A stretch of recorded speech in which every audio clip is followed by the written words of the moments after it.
Good evening, everybody, and welcome to, what month is it? The March meeting of the Conservation Board.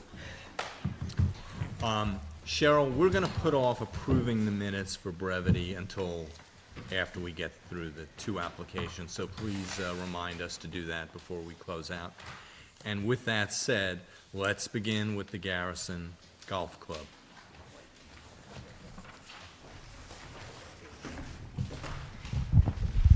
Hi, good evening. Adam Stollerow from Cy Padgett and Roselle. I'm the project attorney. And with us tonight are Glenn Watson, the project engineer, and Laney, who's our landscape architect. So, I mean, at this point, I don't know, we've done a site visit. Do you want me to run through at all, like what's going on, what's being proposed in terms of the disturbance? Okay. So the Route 9 entrance to the facility is being shifted a little bit as a result of road improvements that get into the wetland buffer here a bit, and there's some utility work that needs to happen here in terms of bringing new utilities up to the charging station area. That's going to result in disturbance to the buffer. And as mitigation for those disturbances, what's being planned is a planting plan around the edge of the pond on site. That pond level has been lowered a couple of feet, so there's currently like a bare area around the edge of the pond that's getting planted. And then there are two former greens that are going to be remediated for contaminated soils that will be replanted with meadows as part of the mitigation plan. So at this point, if we sort of would like to answer any questions that the board has or any comments on the materials that we submitted, which included the maintenance plan and engineering details for porous paving. And then we'd like to request that that the board schedule a public hearing, which according to the town code has to be a joint public hearing with the planning board. Begin with comments from the board. Yeah. And questions. What's the disturbance area? The total disturbance area? Yeah. Let's see. Do you have that, Glenn?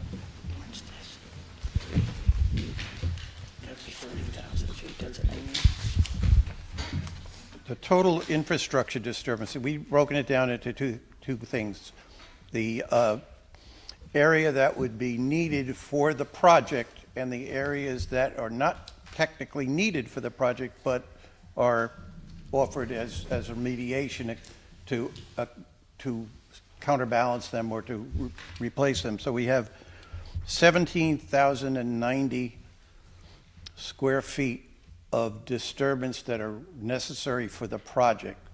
That basically most of that comes out of the road, the entrance that Adam just described, and the utility corridor to pump the water up to the dry hydrant and the electrical service line.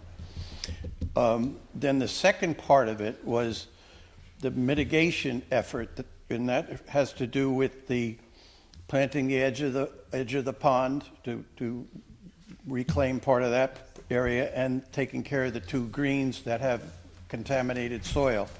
That's a total of 35,701 square feet, or just over a 2-to-1 ratio of remediation work to disturbance work.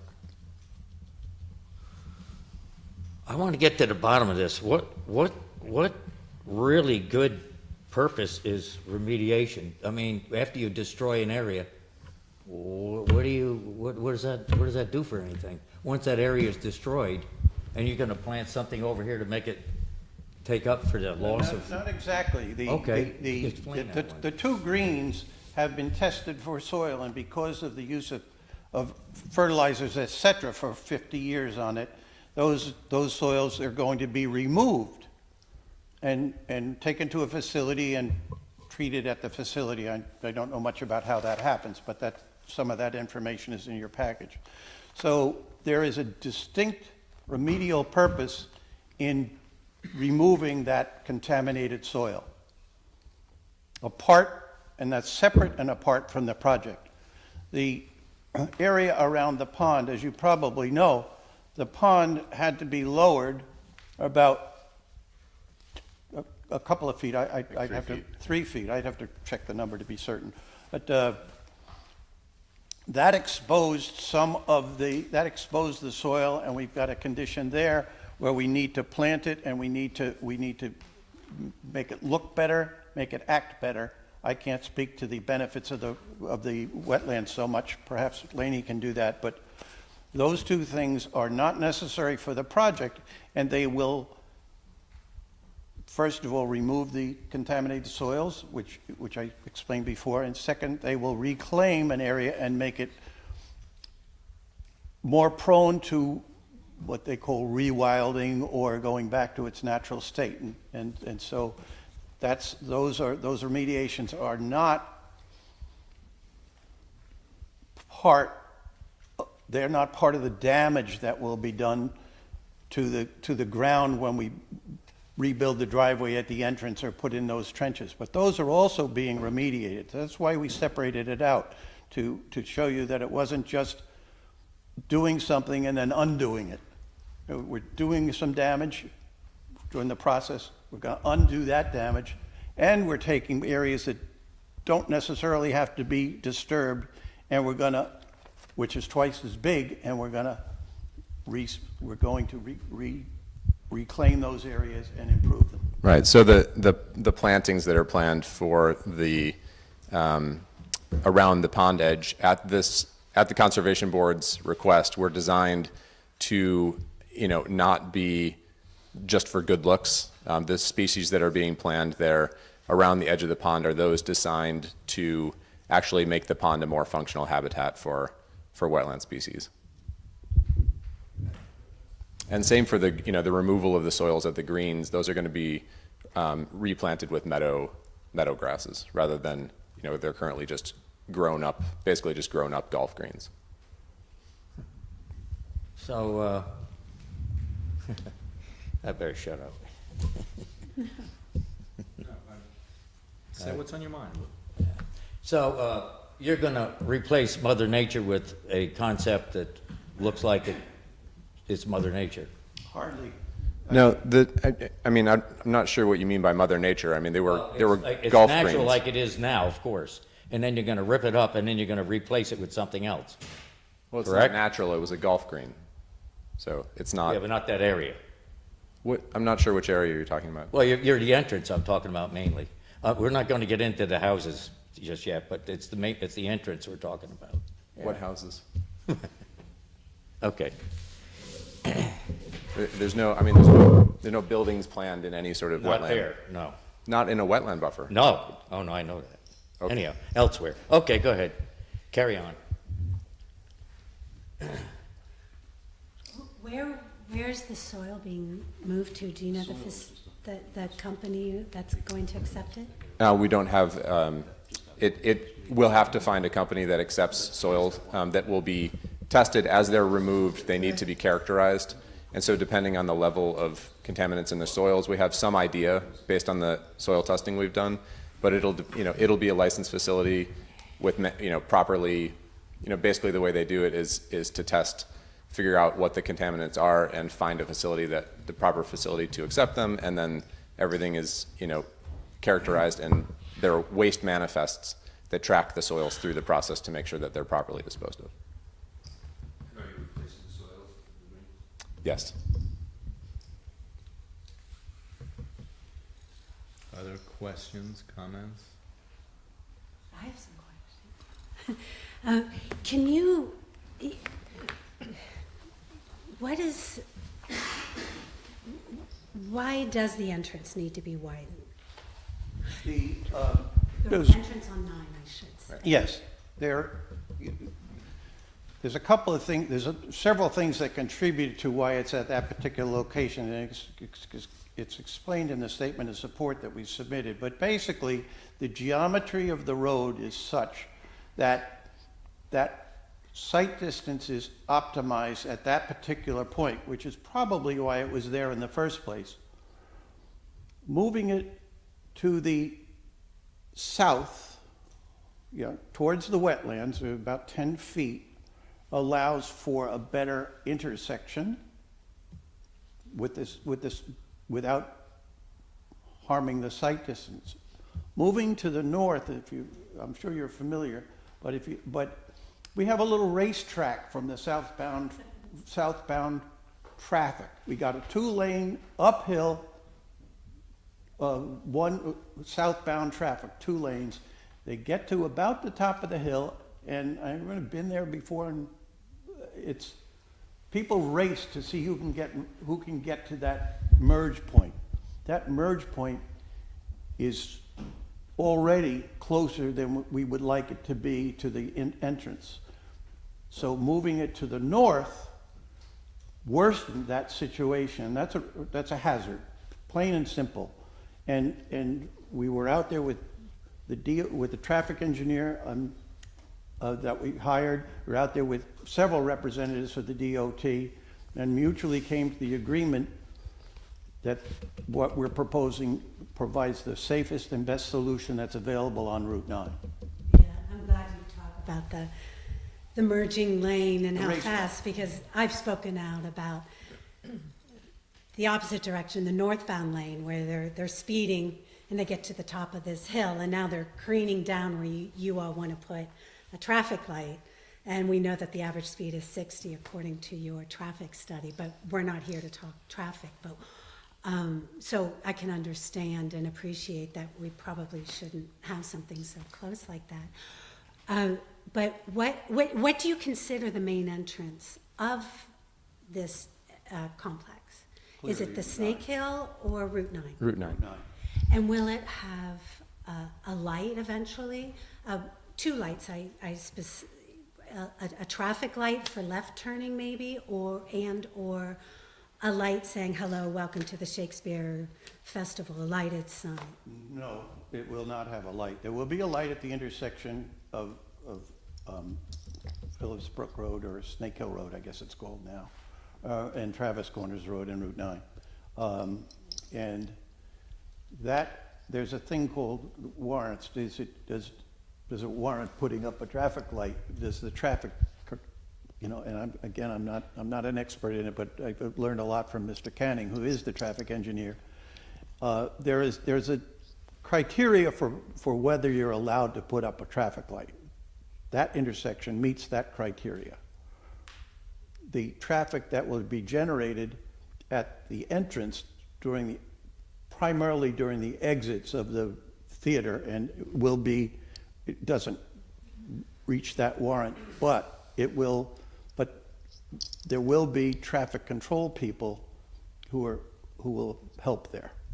So then maybe you don't need to widen the road at all, because if you're expecting this high volume at Snake Hill and 9, then maybe that entrance doesn't even need to go, because why would you have right turning traffic leaving the main entrance, getting stopped at a stop sign on Snake Hill and Travis as they're going south, with all that traffic going south? Because the traffic report says that you expect all your traffic to come from the south. I don't think people from Cold Spring or Beacon or Dutchess County seem to be weighing in on the traffic count, that most people come in from the south coming in. So maybe the widening doesn't need to happen at all, and we don't have to worry about any of this, especially if you're not going to have a left turning signal.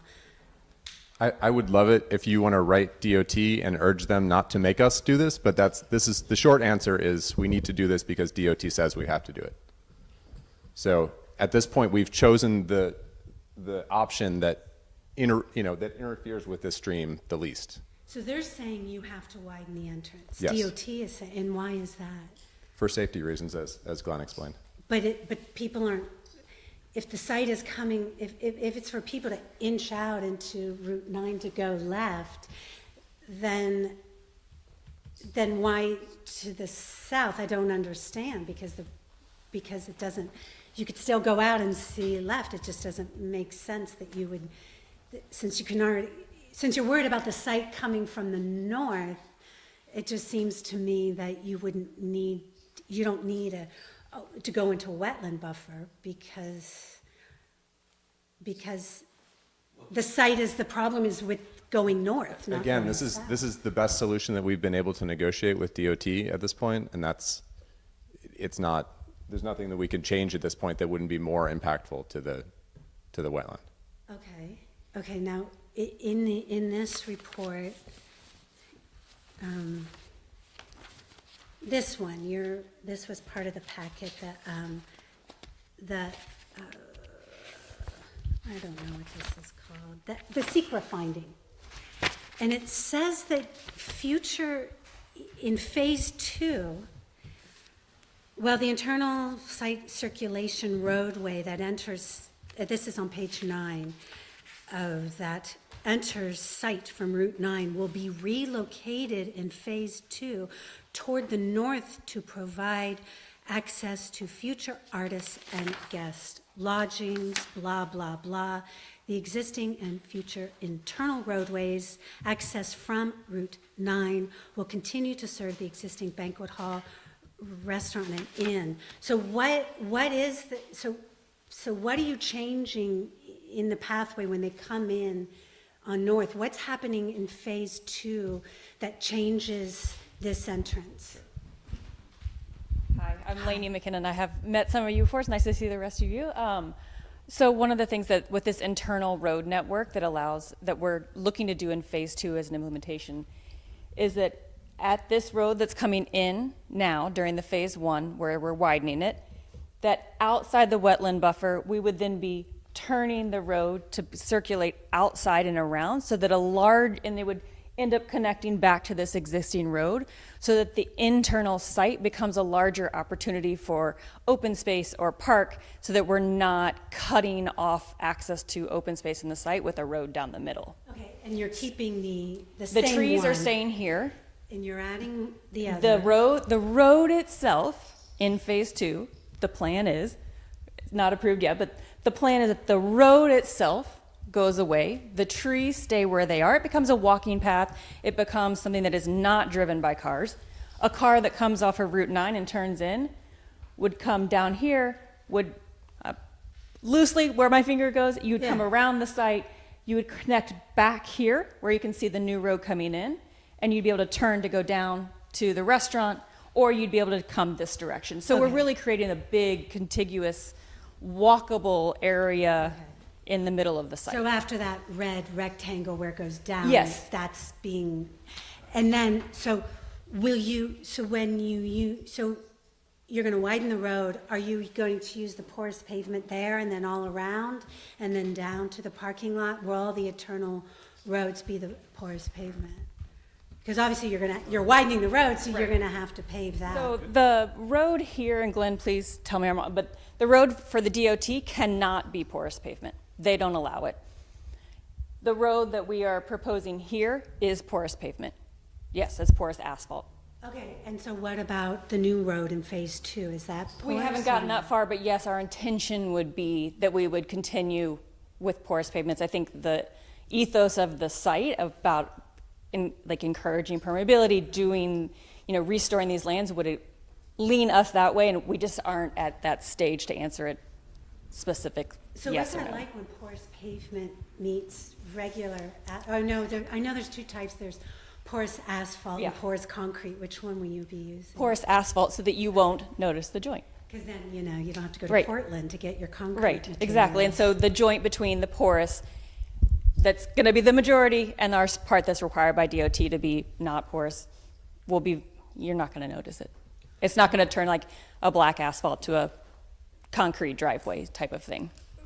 Right, so the traffic pattern after the event, I know you all mentioned it, that the traffic pattern goes Well, explain the traffic pattern. The event ends, Rolling Stones are gone. I'm not sure, like, I want to be respectful, but I also don't understand what this has to do with the wetlands permitting. I'll get Okay, I mean, to it. we've proposed a traffic pattern, we've done the traffic study, Yeah. it's gone through SECRA, we've presented the plan to DOT, DOT said this is what you need to do, and this is where we are. Right, so the DOT, so what do they say internally? So what do you all say internally of the traffic pattern? You're funneling, Snake Hill Road is only outbound at the end of an event. And so the DOT told you that at the end of the event, all the traffic needs to go out through Snake Hill? DOT did not tell us that. That's an Okay. internal decision. DOT is not interested in Snake Hill Road because it's not a state road. DOT's sole interest is in Route 9.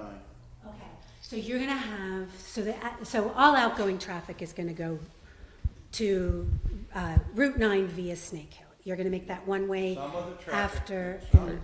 Out at the end, I'm sorry, at the end of a performance, the traffic will go out both Route 9 and Snake Hill Road. Okay, All right. It'll be one way. There'll be nobody coming in on Snake Hill Road. Conversely, it will be one way in. Snake Hill Road entrance will be one way in prior to the performance. okay. And will you all be paving that or redoing that? Some of it's I don't. So this entrance will get some repair work done to it because there's potholes that we need to repair it. And then I don't know exactly where the point is, but at some point we actually are manipulating the road. We're changing its location. Currently it's pretty far up here.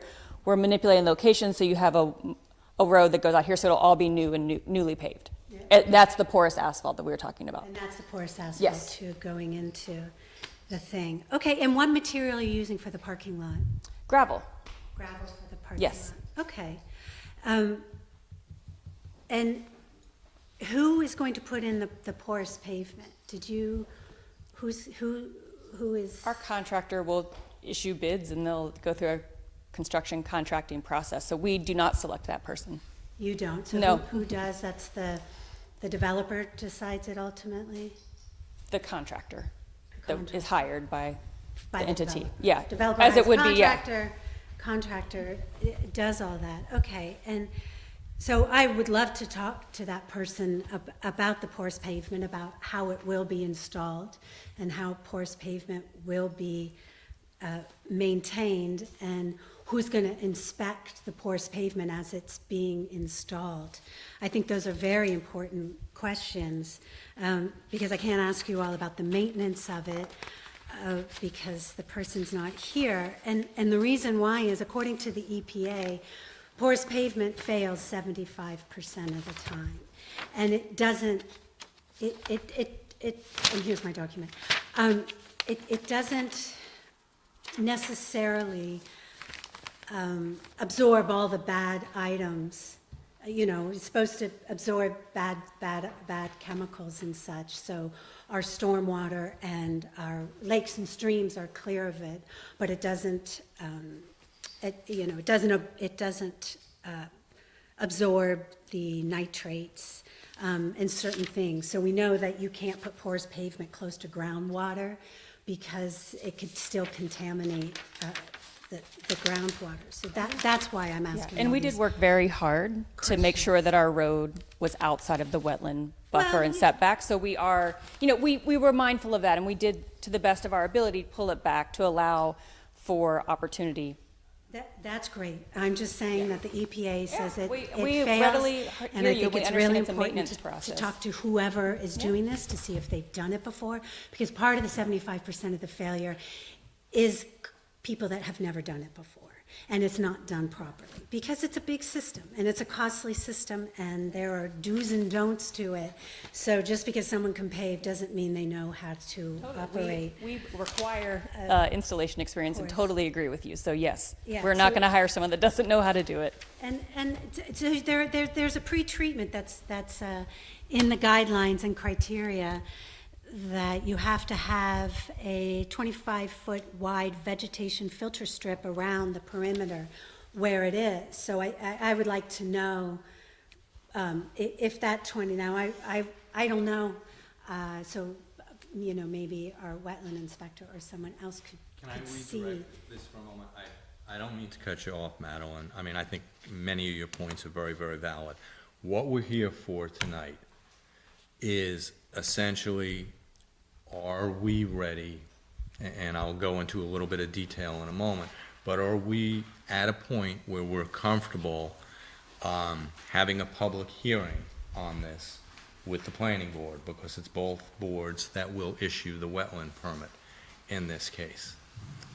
And I'd like to, rather than getting into the details, I mean, you're talking about porous pavement, I've done some reading on it too, that would end up being a condition within a proposed permit, as we normally do. The standard has some kind of best practices in it. We could Right. just make the standard a requirement.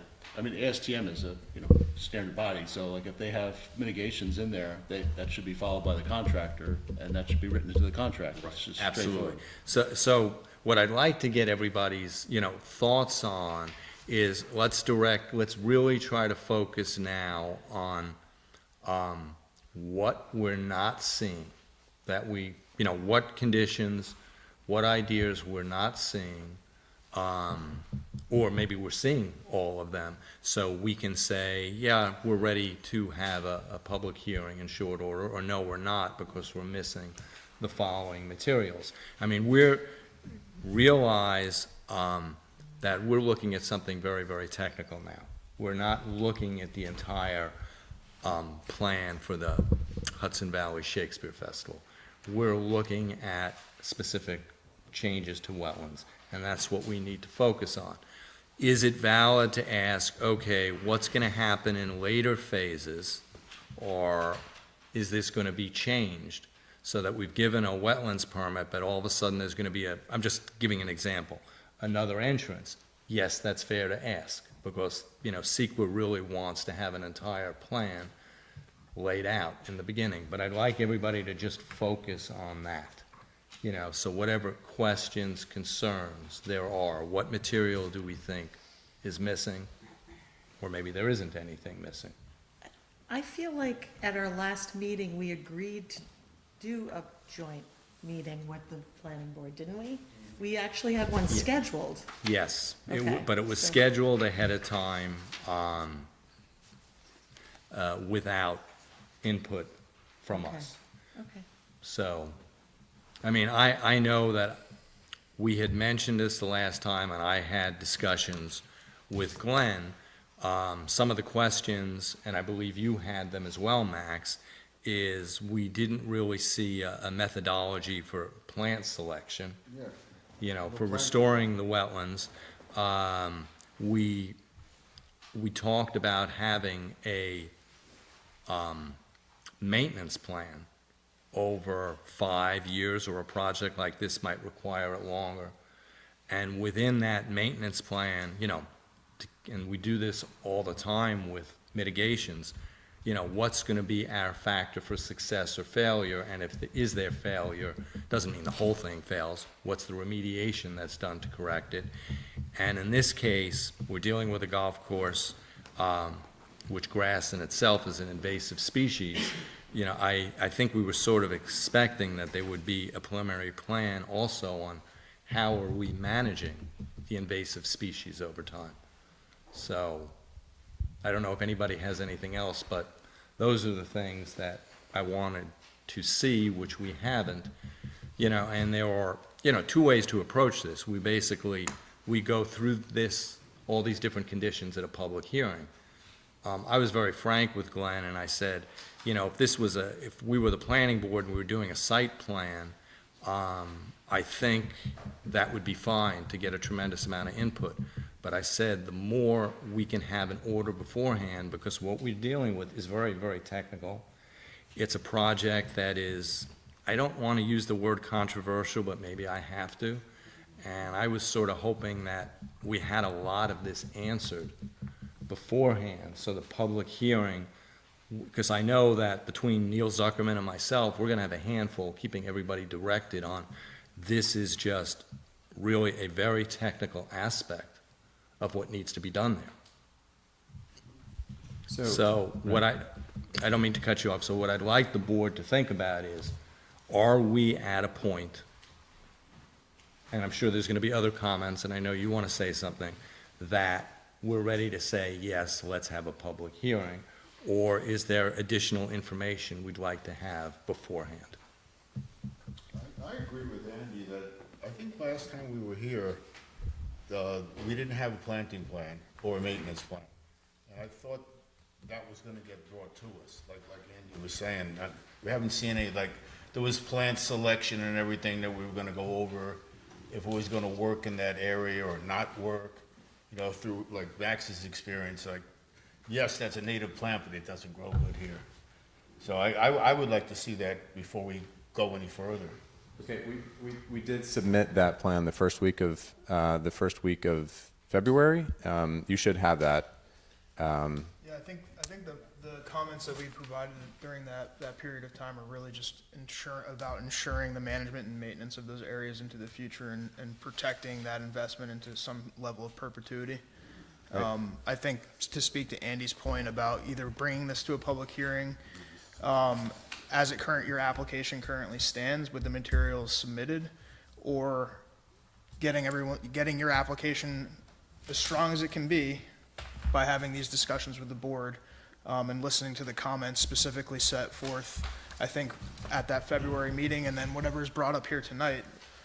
I think that is the approach that's everyone's leaning towards. So if you feel like your application is to the completest it can be and to the level that you think would be acceptable at a public hearing and won't need any more scrutiny, then I think that should be weighed into the decision to move forward now, in my opinion. Mm-hmm. Yeah, I mean, I think we're there from our perspective, and, but we always, we're here to answer questions. If you have additional questions on the maintenance plan that we can answer, especially while we have our landscape architect here who wrote the plan, we should have those questions now so that we can be ready for a public hearing. Could you go, okay, then I would suggest going through and answering kind of what we laid out in February with your plan, with your. Sure, do you want to walk through the plan? I was not in the exact conversation you guys had, so it was relayed to me that you wanted to see a more specific maintenance plan. We did provide that, that talks about the state of the site right now. I believe it was in your package, so I'm trying to flip so I can help direct a little bit. What we have talked about, and we had an environmental assessment done on the campus when we started the project, and that was part of our EIS statement. So we had identified some invasives around the pond. Those invasives have a plan that we would do. What we're doing would be an integrated pest management or an integrated program where we start with organics, we start with trying to cut it out, but there are going to be certain species that require a heavier hand. That hand we would be guided by the regulations of the group in this area, PRISM, that we know a lot about and who really helps to educate and to really direct some of that. So our theory is if it's something that can be pulled out or cut or just mown in the early spring before seeds set, that would be the least impactful way to remove an invasive.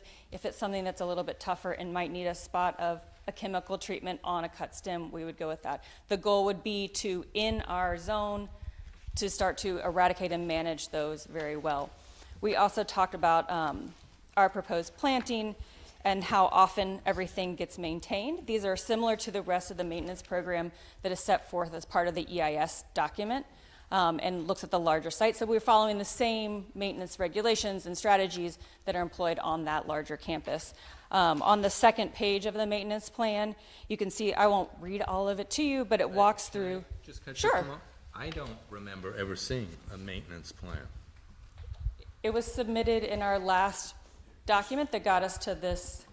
Yes, that's it, yes.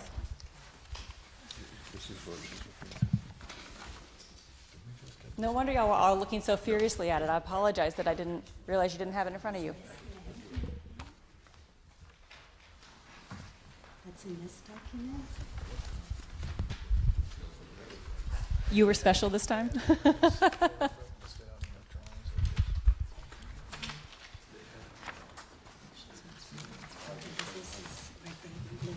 I think the biggest part, Yeah, this, the biggest thing from the February meeting, honestly, was how the management is going to take place in the future, how we're gonna guarantee success of plantings, all of those things, like maintenance agreements,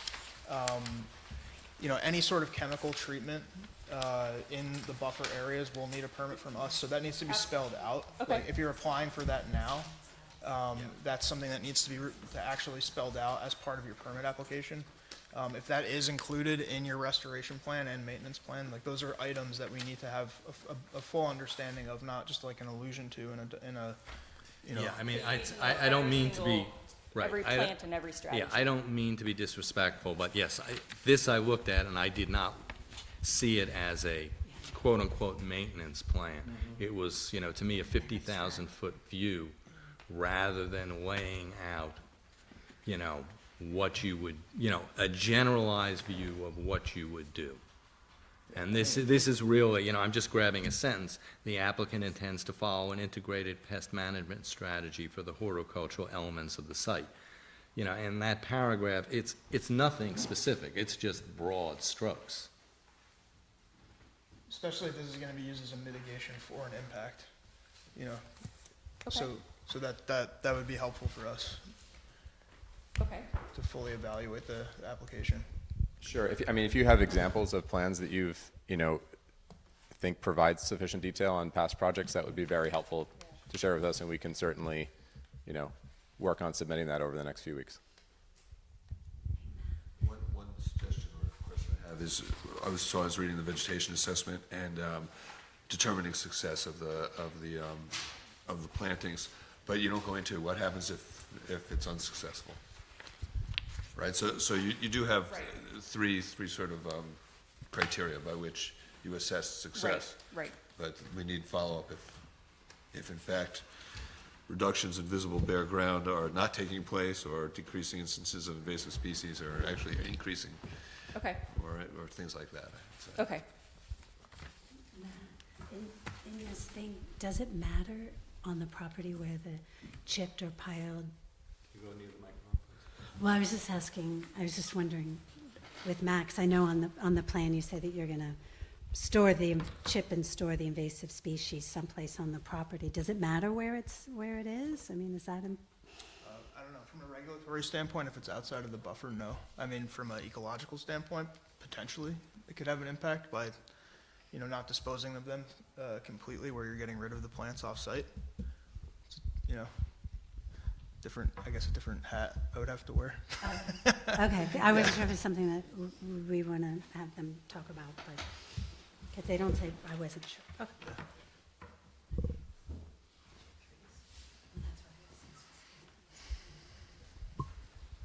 Cheryl, you know this better than I do, for sure. How much public notice needs to be given for a public hearing? And the reason I ask is we have a meeting second week in April. I believe the planning board would meet the following week, which is when when a potential public hearing could be held. But is there? Would have to be before. They answer our questions by now, and then we can make a determination before. No, I think we gotta have it at the meeting.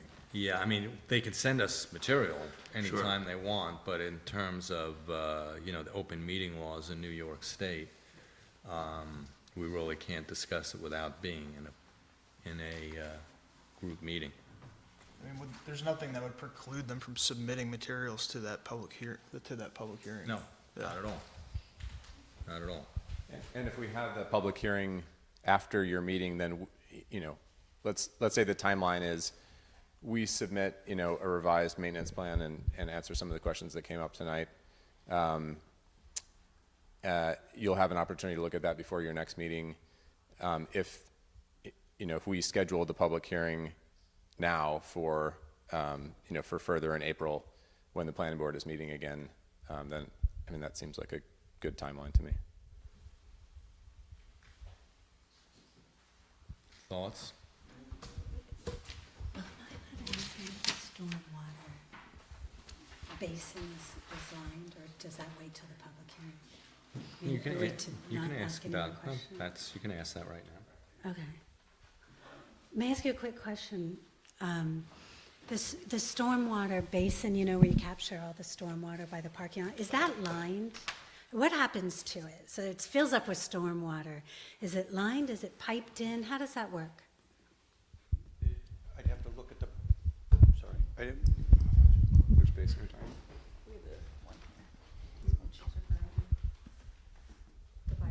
that's a retention basin, and as opposed to a detention basin? So the implication is obviously that it retains the water, and the water absorbs into the ground. So it's not lined or anything and piped out it's other not. ways, so it, It's not lined. okay. So, you know, I'm assuming that in the public, at the public hearing, we'll receive comments that you'll want us to respond to as well. So, you know, I think that's just part of the process. You know, we're not looking for a vote at that, you know, after following that public hearing. We would be expected to get you responses to anything that comes up. That's fair enough. Any other questions or comments? So are we all, just as a consensus, I will need to talk to Neil Zuckerman, or are we comfortable potentially having a joint public hearing in April? It will be a week after our meeting. Well, we are going to expect additional information, and Max and I will lay this out right now, some of the things, and anybody can add in that we want to have at the next meeting. If, when you come in on the next meeting in April, if it's not all there, you know, there's two choices. One is we proceed to a public hearing, and we're going to have to say what's missing, or I think it would actually come for you to say, okay, we're missing a lot of things, can we delay the public hearing? That's where we'd probably stand with that. I don't think that either the Conservation Board or the Planning Board, unless something egregious happens, and I don't see that, would want to say that we're deciding to delay the public hearing. Understood. Right? So I think at this point, you know, in terms of a maintenance plan, we're looking, I think, Max, you're the expert in it, you're better at explaining what we're specifically looking for. Sure.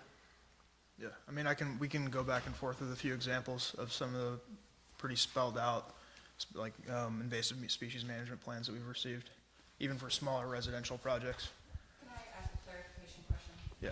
So when you say maintenance plan, are you specifically looking at invasive management? Or are you looking at a focus on that with a broader look at regular It's a maintenance? success of the mitigation project Okay. in and of itself. Great, I just wanted to clarify so we can help. So two-pronged is what we're looking for. Yes, great. Yeah. Thank you for the clarification.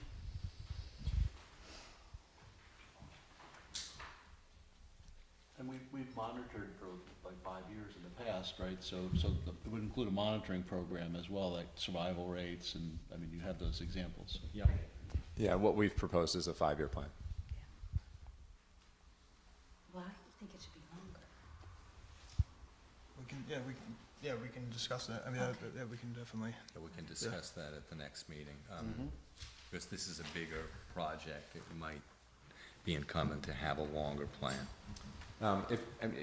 And you could develop a plan that, you know, might be 10 years, but you might hit goals where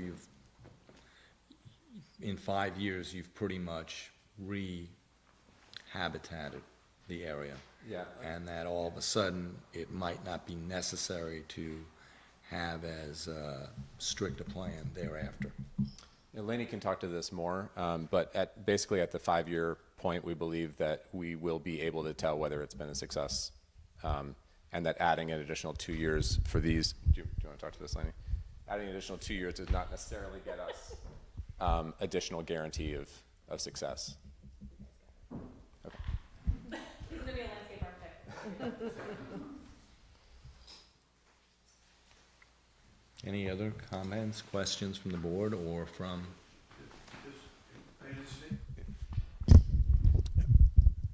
Am I understanding that at this point you are amenable to a public hearing, subject to your maybe changing your mind at the next meeting? And would you be, Andy, would you be working with Neil Zuckerman and assuming they're going to allow the public hearing to set a date? Yes. Thank you. Yes. So, what I see, this is just my personal opinion, in a worst-case scenario, is we might feel at the next meeting everything's not ready, and unless you decide, meaning the applicants, that you'd want to postpone the public hearing, we would have the hearing and we would say this is what still needs to be done. And what would happen is, which probably will happen anyway, there'll be a continuance of the public hearing, because they're probably, I don't think this is necessarily going to be voted on during one hearing. Understood. And as I said, I think the challenge is, it's a controversial project, and to keep everybody, meaning people that have comments and the public, focused on the particular technical aspects of this. We have permitted things similar to this. So, Okay, thank you. thank you.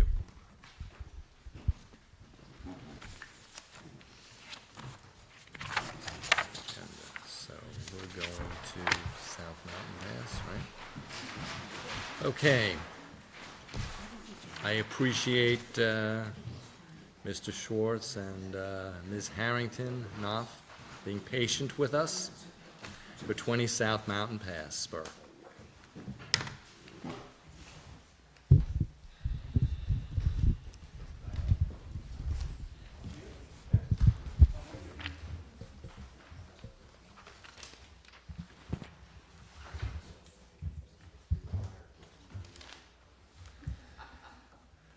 Good evening. Jason Snyder with Beatty and Watson representing the applicants.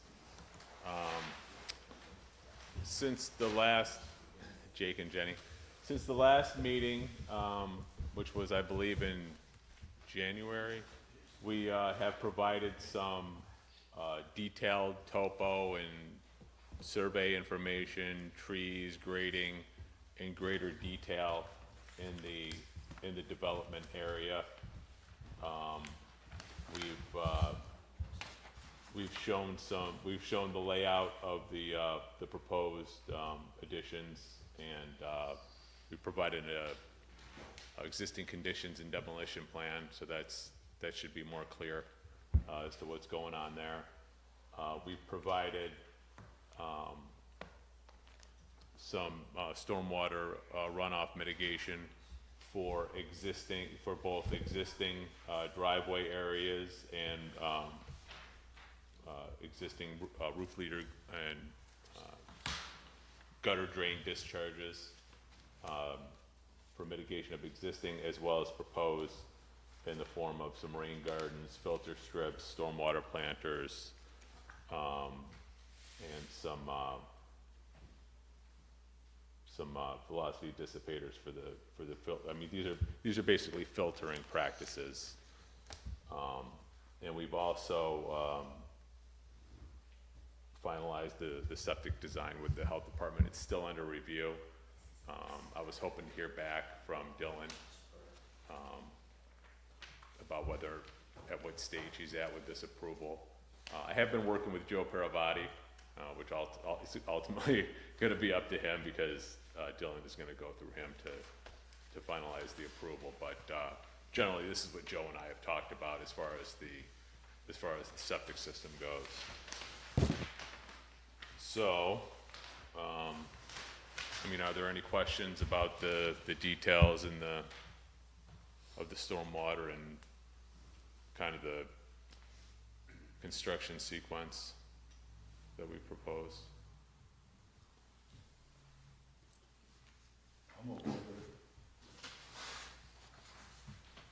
questions, comments? Max, do you have any? Honestly, I don't really remember where we left off in terms of concerns. This has been such a long time. I believe a lot of the well, I don't know if there were any real, I think there was just some additional mitigation measures that were, that we were requested to look into with regard to, you know, this big, driveway area. So we've collected this runoff, with a gravel filter strip and discharged that into a rain garden. There's some, existing, gutter drains that are just discharging, so we've collected those and discharged them into these stormwater planters. So, you know, we've taken care of the both existing stormwater runoff as well as from proposed sources. You know, we've kind of outlined and shown the total area of disturbance that would be required for the project as a whole. If my memory serves me, I believe you were extending in one area slightly the footprint of the house into the buffer, but reducing it in another, right? Would you just Correct. show us that? Yeah, so basically, I want to get this right, I believe it was this area here. Actually, I believe this was staying the same along this back. Oh, we were eliminating, let me just get the.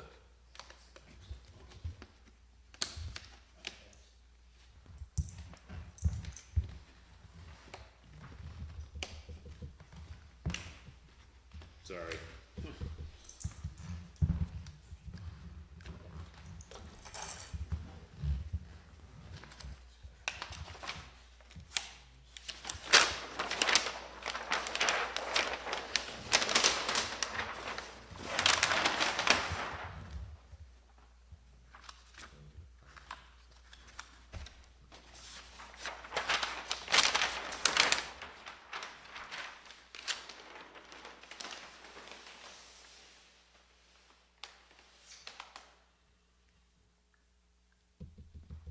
Okay, yeah.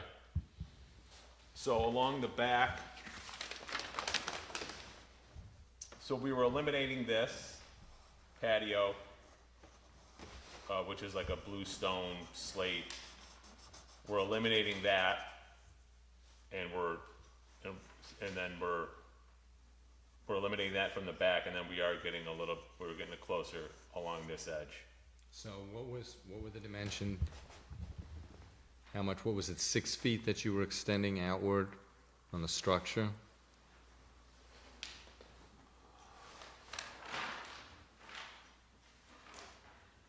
And I think you did the square footage calculations somewhere.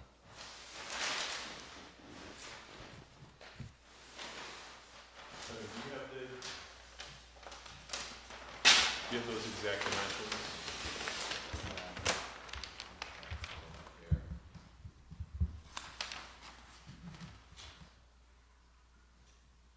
And then with that, my other question is, in the area where you're extending the structure within the buffer, what type of rooms are being put there? Are they essential rooms, i.e. bedrooms? Because that does make a difference to us.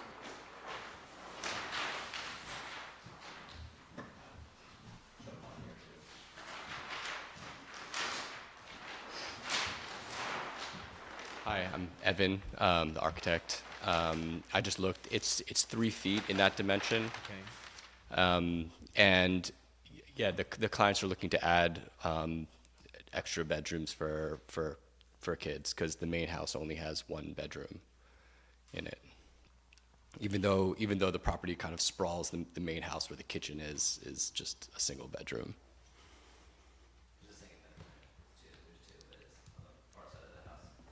Oh, right, but that in that guest, you mean that's to be demoed, and then in its place we're building up, basically approximately in the same footprint, but going up. We're adding an extra story there. We have to make it so we Okay, so what is in the second story, another bedroom? Yeah. Yeah. Okay, so they're gonna be two, in the new rebuild area, where you're extending out 3 feet. We're having 2 bedrooms on the first floor and 1 bedroom above, Yeah, exactly. right? And Yeah, my on the memory second- serves me, the septic is completely out of the buffer. It's on the other side of the house, right? This, Yeah. yes, the existing and proposed septic laterals are outside of the buffer. That is correct. We do have a proposed, curtain drain discharge in order to get to the low point that would give us that daylight feed. So that would be that would be this disturbance here. It's not actually being installed now, it would be in the future. We would have a connection hub. So we wouldn't have to do that disturbance. So whatever would be proposed for the reserve area in the future, for a future reserve, would already be, whatever we needed to do in the buffer would already be in place. So the water level's too high there currently. Right, so we had a little bit of a groundwater. We had groundwater at 5.5 feet. So it was 6 inches that we needed to mitigate. So we need to put in a 7.5-foot curtain drain to mitigate this area here. The deep hole was here, perk hole here. We'd have 5.5 foot. We need 6 feet to groundwater. Otherwise, we need to mitigate. So Curtain drain is, are you putting in the curtain drain, or it's the just? curtain drain discharge Right. would be installed. The actual curtain drain, the perforated, so that would just be a solid pipe for us to connect to in the future if we needed to use the reserve area. The actual drain, the perforated stone and pipe part would not be installed. So refresh my memory, where is the expansion area, the reserve area? The reserve area is here. This is the reserve area there, and this is the existing, the existing septic is in here. We need to replace the existing septic tank with a larger tank. Right. But that's also outside of the buffer. Questions, thoughts? I remember being on site, and I think one of the biggest concerns was not mitigating, but keeping it so everything stays on site, so it doesn't drain into the wetlands. And, with the drains that were coming off the building, the gutters and stuff like that, and I think you've adequately took care of that, to keep everything right there.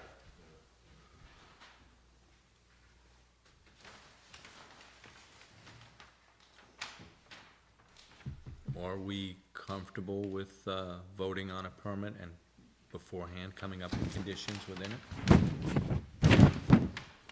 Yes? Yeah. Okay.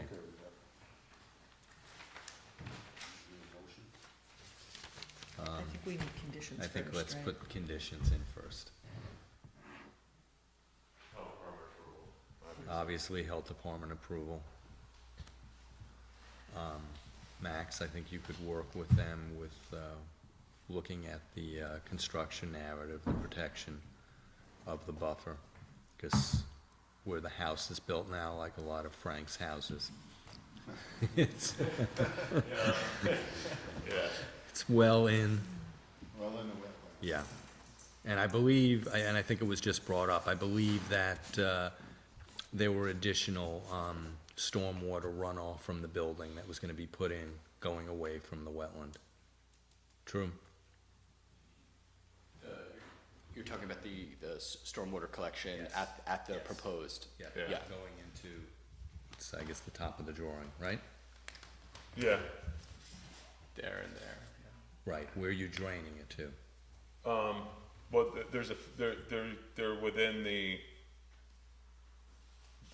act as a filter Right. for water quality volume, and then they just discharge So they to go. daylight again. And what happens in a more catastrophic event? So we're just going right into the buffer. Yeah, I mean, they would overflow. I mean, there's overflows on, it's on the detail, there's a, it's a little depression, and then there's a pipe, an overflow pipe, and that pipe is also connected to a perforated under drain, which it would act as just a filter for discharge for the filtering practice on regular, and then it would overflow under the. And what type of material are you proposing for the roof? We're not that far along yet in terms of detailing the roof, but it would be probably a liquid applied membrane on the roof. Because you're going with a flat roof? Yeah, maybe like a Kemper system, which I found to be really reliable. Max, your thoughts on other conditions? No, I don't really. The Department of Health approval is the big one for me. Yeah. I don't know if we can weigh in terms of making the system better than what it's at currently. Upgrading the septic system potentially, or I don't know, pre-treatment or, Yeah, I was gonna say, would it make sense putting in a pre-treatment? I don't know what that, We could do an aeration. We could do an aeration system Yeah, I think that might. instead of a properly sized aeration. That would be the equivalent of the 1250 tank, or for that kind of design flow. Just make it an aeration tank with the 3 chambers and some additional filtering. Yeah. I think that would be good. Sounds like a plan. Andy, I remember you made one comment that it was very tight on the site. Was it in that one corner there where the new construction is? Is that the area that you were concerned with originally? Yes, I mean, because the whole building right now is, I mean, it's really hard to say where originally the wetland buffer was, because, it's built up, it was raised up. So, but I'm fine with what that is. So are we comfortable with voting on a conditional permit? Okay. Okay, could I have a motion? You make a motion? I'll make a motion. Second? Second. All in favor? Aye. Aye. Thank you. Thank you. Thanks very much. Thank you so much. A lot of it. They're good stuff. Say the clothes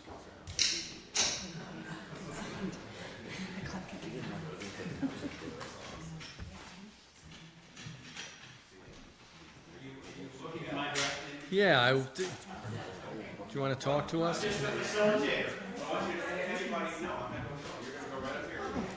If anybody doesn't know, Mark Hudson is the coordinator of the Climate Smart Task Force here in Philipstown. This is her. She's going to talk about a subcommittee of the task force known as the Solar Energy Policy. Well, actually, Matt, thank you for the intro. Hello, everyone, and thanks so much for letting us attend your meeting tonight.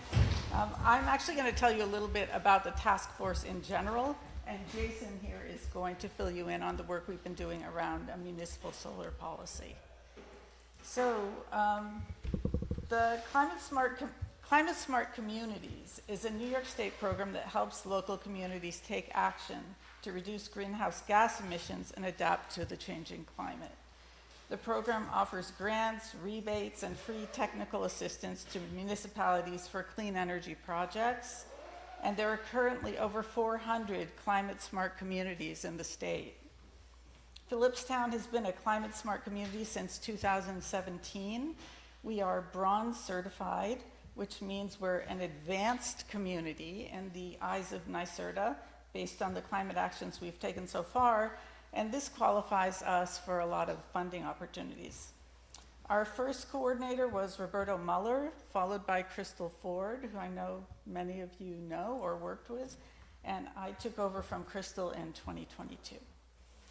Our task force is committed to working with the town board and the local community to achieve its goal of net zero emissions. We believe the drastic reduction of carbon emissions is necessary for the health and well-being of both the community and the planet. Our work is to educate and provide resources so that everyone can take action at whatever level they're able. Some of our recent successes are installation of public EV car chargers at Town Hall, creation of an educational pollinator garden at the town hall, a food scrap recycling program with over 200 households participating, the adoption of the New York Stretch Code for energy conservation and building construction, support of community choice aggregation for townwide clean energy supply, enrollment of municipal buildings and community solar, saving the town $4,000 annually, and installation of solar panels on the rec center roof. In terms of our current initiatives, we're working on a community campaign in conjunction with the Village of Cold Spring on clean heating and cooling with electric heat pumps. We also partner with Sustainable Putnam to offer free home clean energy consultations with a trained consultant. We provide information to households on various steps they can take now to reduce emissions and move away from fossil fuel powered equipment and appliances of all kinds. We provide information on financial incentives available through the Inflation Reduction Act, as well as New York State and Central Hudson rebates. I could go through our various initiatives. It would take me a while, but what I really want to get to is our work on solar. We're exploring options for local solar installations on municipal properties, including at Lane Gate Landfill and the new Highway Department roof, among others. And our Task Force Solar Committee is committed to encouraging and facilitating responsible solar installations by helping develop a comprehensive solar policy for the town of Philipstown. And that's what Jason is here to tell you about. Thanks, Martha. Sure. Good evening, everybody. How are you? Jason Angel, Town of Philipstown Board, and I was just noticing as Martha mentioned past Climate Smart coordinators, Roberto and Crystal, that they've moved out of Philipstown. So we can't let that happen to Martha because she does an amazing, amazing job. We're lucky to have her. We're lucky to have Nat Prentice, who's involved in just about everything that happens in Philipstown, and was, of course, very involved in the 2030 comprehensive plan that was passed. And one of the main goals of the comprehensive plan was a comprehensive solar policy for Philipstown, which we're here to talk to you all about tonight. And so I guess I would start just with a little bit of context. You know, we all know that the transition from fossil fuel energy to renewable energy is at the center point of climate change plans from international to federal to state, right? Everybody has very, very ambitious goals to transition to renewable energy. But the fact of the matter is that all of those renewable energy projects, or most of them, have to be permitted at the local level. All right, and that local permitting process for solar projects, for other renewable projects, can often be a choke point in renewable energy development. And without local policy around solar and solar permitting, what you really have is a lot of local municipalities that don't have a comprehensive local solar policy, and so solar developers are running around developing renewable without policy, without kind of protections in around where solar should be put, protecting environmental resources, maintaining community character. So the Climate Smart Task Force formed a solar committee. I'll just name those folks because they kind of volunteered to help, I'm a part of the solar committee, work on creating a local solar policy for Philipstown. So the members of that committee are Martha, Nat Prentice, Ben Davis, Peter Davis, who is Martha's husband and has to get dragged into that committee, Paul Thompson and Jillian Minster, and myself. And so we we started by looking at two different solar policies as models. One is NYSERDA has a model local solar policy for municipalities. That's the New York State Energy Research and Development Authority. And then we also talked to a few people and got the town of Avon has a very comprehensive local solar policy. And so we began kind of working with those two solar policies. And I would say the goal of the solar policy is to create a clear permitting process for solar in Philipstown, to define where solar and how solar can be built, and really protect environmental resources while maintaining community character when you're thinking about solar development. And so we had, I think, what we're really here tonight to talk to you about is to get the conservation boards. We would like to share our draft local law, which will be our solar policy, with the conservation board. We have shared it. Our first stop was sharing it with the building department to understand how Philipstown currently permits solar. What sort of policy we have, and I think our main goal, as you'll see with this draft local law, some of the examples we looked at were very long, and we really want to create a policy that is clear, streamlined, and most importantly, enforceable by the building department. And so we would like to pass you, we just kind of wanted to introduce this to the Conservation Board before we sent this draft local law to you, but we really want your input and expertise on this draft solar policy for Philipstown, particularly regarding the Conservation Board's purview. And, what are we missing? What have we not thought of? How could this local solar policy be improved specifically around the Conservation Board's purview? And so that's really why we're here. The process is going to be that we are having more discussions with the building department. We're bringing this Conservation Board for comment.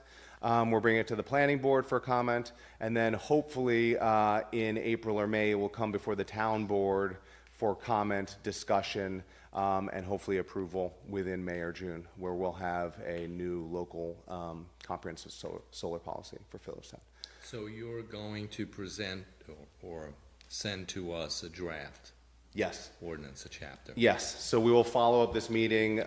If you all are open to offering comment on thoughts, we'll follow this meeting and send you the draft local law for your comment and suggestions, which, will then kind of go into the process of creating a good law around this.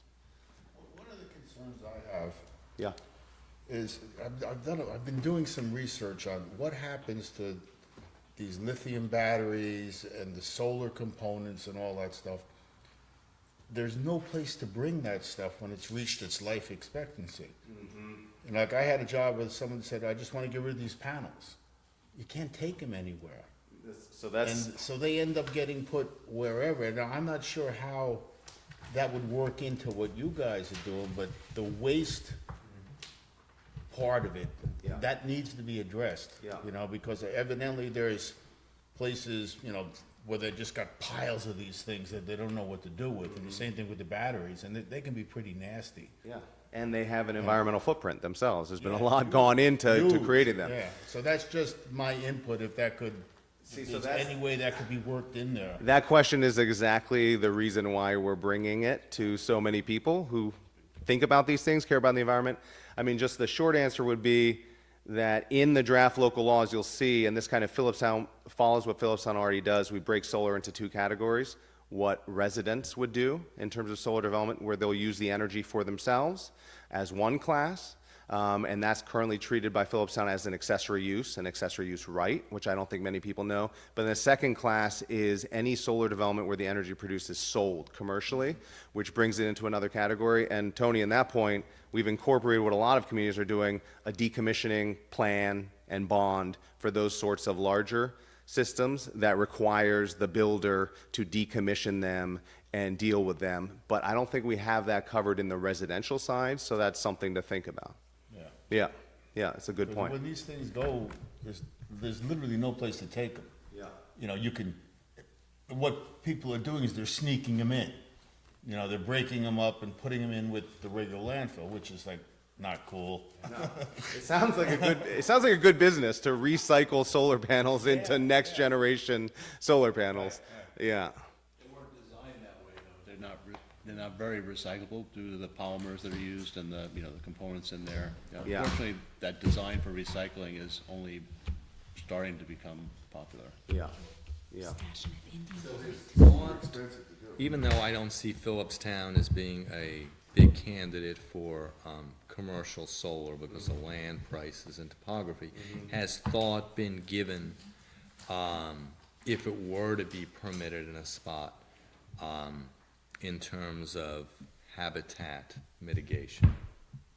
You mean in terms of like clear cutting in order to put up solar? So, I mean, Yes. yes, so for Yes. instance, the city of Beacon put in a very large solar farm.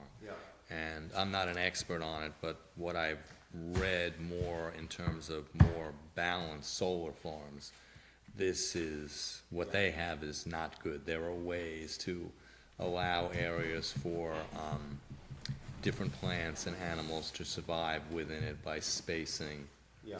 You know, you're not getting as many panels in and so on. Has thought been given to that in the ordinance? Well, so there is some discussion of pollinator plantings with those sorts of larger systems that they're built. There's some discussion of amount of tree clearing and size and diameter of trees that can be cut down. We also kind of incorporated that sort of tree language into residential systems, which I don't think is done very much. But I think what, in this learning process, what we did learn is that Philipstown really doesn't have much tree policy. I mean, we have a tree harvesting policy, but we don't have really, so that kind of brought us into that. And I think that this solar policy will be kind of stepping into that a little bit, which is a positive thing, you know, I think. But that's again, a good thought. So we try to address those things without without making it a 20-page law that becomes unenforceable, you know. So Jason, has the subcommittee thought about integrating, I mean, this kind of tips into what Andy was just saying, but integrating this with zoning in some way, this solar policy? Yeah, no, you know, we thought originally when we started that maybe we would think about solar zoning, you know, the idea of zoning particularly for solar. But, you know, when we looked at it, residential solar is its own thing. And then, you know, with the current zoning we have, you know, commercial zoning along Route 9, you'll see what we're really doing is we're saying if you're going to do commercial, you're going to have to go down a planning board process, you're going to have to go down a site plan process, you're going to have to go down a zoning process. And so we just try to run it through a more stringent process if it's a larger development. But no integration with, say, something like the conservation subdivision code, where this might be something that gets integrated into any new development. So very good idea. Very good idea. So again, I hope you note that on the draft when we give it to you, because that's the point. I think the one thing I will mention is that what we did learn, and I learned this by talking to Greg, the building department, we passed the stretch energy code. I don't think I really knew that the stretch energy code, which is the more stringent energy code, efficiency code in New York State, so Philipstown is kind of on the cutting edge of that. That requires that new builds include roofs that are solar ready, which means that the electricity is piped in and ready to be sent down. It says some things about the design of the roof, but so I don't think most people know that. I do think thinking about it with conservation subdivision, Nat, which is a conversation coming up, right, with the town board to review that, is a really good idea. I think the other thing I would mention, and the Conservation Board has talked about this before, is we were having a conversation, if you are trying to promote responsible solar in Philipstown, because we all know it has to ramp up as much as possible to meet these national and state goals, you know, and the Conservation Board talks about mitigations all the time. You know, what forms that list of mitigations? When someone moves into the buffer, is putting solar on a roof an appropriate mitigation? I don't know, but I do think that this, you know, doing this local solar policy is a good chance to have that conversation about what tools does the Conservation Board have or want to have that can help promote solar if that's appropriate. I don't know the answer to that, so. Or if there's a town solar farm that we have, do you have to, you know, is that a mitigation that you would like pay into adding to the solar farm or something like, you know, like. Yeah.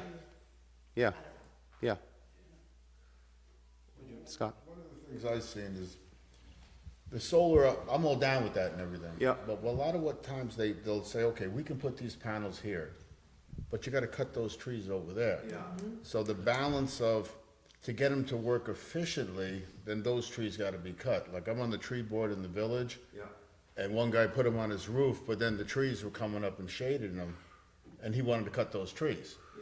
You know, and so that, I'm not sure how to do that, but there needs to be a balance Right, between. but there's very specific calculations that will tell you exactly Yeah, how much yeah. carbon is released, or sequestered, depending on how many trees you cut down and how long it would take. Yeah, So- well, so one you thing can I come do up with know, something. some of the solar companies lie. I've seen that firsthand. But having the policy in effect saying, okay, if you're gonna put this in, you can't take down more of X amount of percentage of trees. Yeah. You know, or you gotta remediate something on the other side, or something like that. I mean, it's a huge project you guys are doing. So, Tony, please pay attention to that section of this draft local law, because we do add language around tree clearing for solar.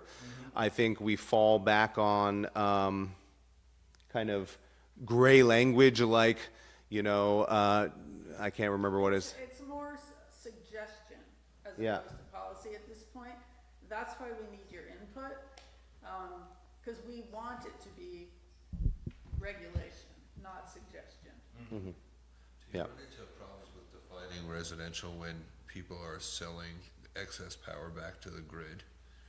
You mean that little, so I know as a residential customer, you can produce 110%. Let's say you're producing 10% more than you use on your property, you can sell that they'll buy that 10% back. That's all they're gonna buy. Yeah, because the utility capped it, because they don't want people to become like mini energy producers and make money off, which is dumb, I mean, I think, but that's New York law. Right, because Massachusetts, I don't know that issue. Well, that's smarter. Yeah. Because it would be great to be able to sell, yeah. And a related question is, what about leasing panels? Who's responsible for that? So the local law does not comment on if a resident wants to put solar on their house, they have the right to do so as an accessory right. We don't comment on if they're gonna lease it or own it. The only comment really is made is you're in a different regulatory pathway if you're using all the energy produced on site versus you've become a commercial producer. So the owner's responsible even if they're not the owner of the panels? For The owner of the property that the panels are on, responsible for, whatever policy restrictions you're putting on, whatever permitting process and all that stuff. yes, yeah. Maybe you could do something like a bottle deposit. When someone puts solar in, they put a deposit down, and they're getting rid of it later. I know that's kind of crazy, but that could go into a fund for taking care of all this waste. Yeah, I mean, I think it makes a lot of sense. You have a decommissioning plan and bond for large commercial. What do you do for residential? I think you just got to balance it with not wanting to create a disincentive to solar. So that's just a thought process, but it makes a lot of sense to have some mention of disposal of panels after their life use. Completely, Tony, I agree. And how would our feedback be packaged? You know, are we gonna individually respond, or are we gonna respond as a board after our own discussions? Do it as a board, right? Yeah, I mean, I think what would make the most sense is that it's distributed to us electronically, and we would make our comments, and then it would be an agenda item where we would discuss the suggestions that we're gonna make to it. That would be great. And if you don't, because some of the comments are very useful, do you mind separating them into kind of conservation board purview area and others? Because I'm sure we'll get a lot of comments back from the planning board, conservation board, building department. Yep. But that'd be useful. So we really appreciate it very much, you weighing in on this, because it's gonna make it a better law. Yeah. Thank you very much. Yeah. What? Yeah. Do you wanna talk about this at all or not? We don't have to. I think we should wait. Okay. All right. With that said, January's minutes, have we all looked at them? I actually read it. Could I have a motion to approve? Motion to approve. Second? All those in favor? Sustained, I was out. You were out, yes. Okay. Next motion, we have any other business? Just to say that we had another stormwater meeting a few weeks ago, and that we've submitted our notice of intent to be covered under the new Stormwater MS4 permit through the state. And we formed a fairly strong committee, I think, to head up tackling the new items that are laid out as requirements for this permit. So just to satisfy these new regulations, I'll just say if anybody from the public at this point has any comments on stormwater, we can discuss them now. And we'll just make that note every meeting going forward.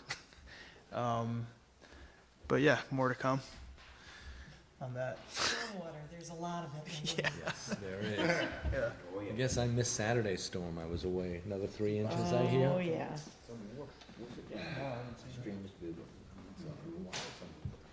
So who knows what MS4 stands for? Oh, Max, no, I can't say it.